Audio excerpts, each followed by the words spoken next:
What's the meaning of blackleg?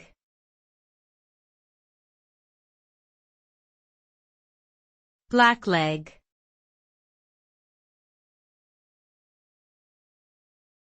Blackleg.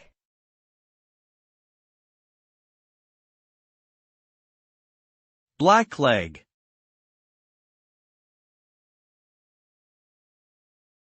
Blackleg.